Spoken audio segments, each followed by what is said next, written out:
अस्सलामुअलैकुम, वेलकम करते हैं आपको अपने YouTube channel Dubai breaking news में। बड़ी खबर उन तमाम पाकिस्तानी, इंडियन और बांग्लादेशी गैर मुल्की वर्कर्स के लिए जो कि मुत्तहदा अरब अमारात, दुबई और उसकी बाकी की रियासतों में काम करते हैं। आज की हमारी इस वीडियो में हम बात करेंगे कि अगर आप लोगों को यूएई या मुत्तहदा अरब अमारात, दुबई या उसकी बाकी की रियासतों में काम करते हुए आपकी कंपनी, आपका आजर या एम्प्लॉयर या मुतल्लका इदारा जहाँ पर आप काम करते हैं, आपको ज़बरदस्ती काम से निकाल देता है, तो क्या वो आपका वीज़ा भी कैंसल करवा सकता है या कर सकता है, या आपकी जो बकाया सैलरी है वो ज़ब्त कर सकता है या नहीं कर सकता है, या आपकी कंपनी या आजर या एम्प्लॉयर आप पर कौन-सी कानूनी कार्रवाई कर सकते हैं या करवा सकते हैं, और आप लोग या जो निकाले जाने वाले मुलाज़मीन हैं, वो अपनी कंपनी पर, अपने आजर पर क्या कानूनी कार्रवाई कर सकते हैं। Ministry of human resources and emiratisation की जानिब से तमाम तर तफसीलात शेयर कर दी गई हैं कि आपकी कंपनी के आपके ऊपर क्या हकूक़ हैं, और आपकी नौकरी चली जाने के बाद आपके क्या हकूक़ हैं, आप अपना हक़ किस तरह से ले सकते हैं। और नाज़रीन, इंतहाई अहम अपडेट शेयर की गई है तमाम मुलाज़मीन के लिए,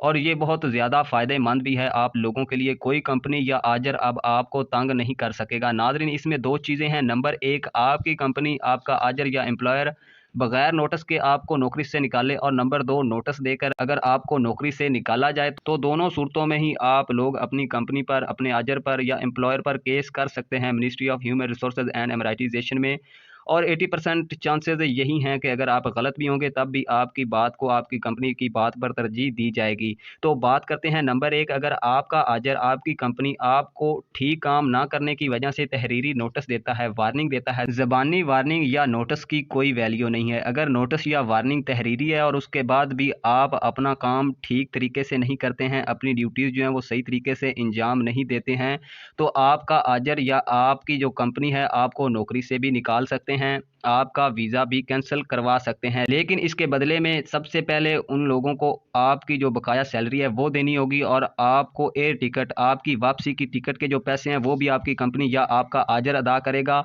ये आपका कानूनी हक भी है और राइट भी है, और इसके बाद वो ईडीआरएफए को दरख्वास्त देकर आपका वीज़ा कैंसिल करवा सकता है। नंबर 2, अगर आपको बगैर तहरीरी नोटिस के आपकी नौकरी से बर्खास्त किया जाता है या निकाला जाता है, तो तब आप लोग केस भी कर सकते हैं, हर्जाना भी वसूल कर सकते हैं, और वो सब कुछ आप लोगों को मिलेगा, हम ऊपर डिस्कस कर चुके हैं। लेकिन नाज़रीन, इसमें फिर ये होगा कि आपका वीज़ा जो है वो कैंसिल नहीं होगा, बल्कि आपको नई जगह पर नौकरी ढूंढ कर दी जाएगी अगर आप नौकरी करने के अहल होंगे। बाकी नाज़रीन, लेबर कवानीन के मुताबिक मुत्तहदा अरब अमारात, दुबई काम करने वाले तमाम मुलाजमीन पर फ़र्ज़ है कि वो अपनी ड्यूटी जो है वो तनदेही और अच्छे तरीके से निभाएं, और अगर केस के दौरान आप ठीक शायद मुहैया नहीं कर सकते हैं, या आप जो है वो अच्छी तरीके से केस नहीं लड़ सकेंगे, तो आपको जुर्माना भी अदा करना होगा, आप डिपोर्ट भी हो सकते हैं, और केस हारने की सूरत में आप पर लाइफ टाइम बैन भी लग सकता है। नाज़रीन, वीडियो अगर आप लोगों को अच्छी लगी हो तो वीडियो को लाइक लाज़मी तौर पर आपने कर देना है।